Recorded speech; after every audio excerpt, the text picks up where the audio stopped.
kakabsat na imbag nga malum tayo ngawan labas na. Daytoy nga content ket para dagiti managbabain nga content creator ken vlogger nga agsao. Dagiti mababain nga agsao nga vlogger. Praktisin yun kakabsat. Iti agsao, iti sango, iti kamera. Bayadan na kayo ni Meta no nalaing kay nga agsao ditoy social media.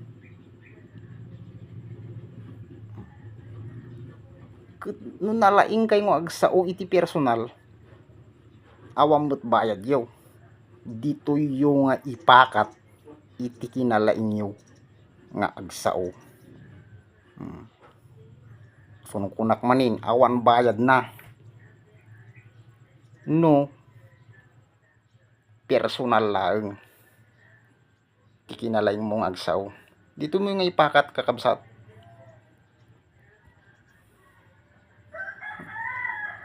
Ado iti pagkakitaan no nalaing kang sumaw.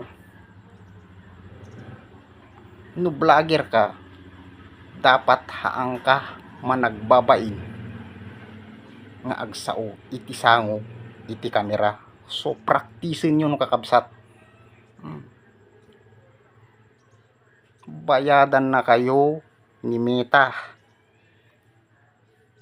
bayadan na kayo ni YouTube, bayadan na kayo pa ni TikTok, kini Instagram. Alisto kayo nga ma-invite ti ads on reels no agsao kayo iti sango iti kamera. Urean niya nga content kakabsat basta agsao kayo. Agluto man, no da talent yo kansyon, mas may met dijay. Basta urean niya nga aramidin nyo kakabsat. Anya content basta importante agsao kayo. Sa payla kuma tanakatulong kanyayo daytoy nga content ket hanyo met liplipatan iti ag-follow wenno ag-share. Share yo kakabsat, iwar gawag yo.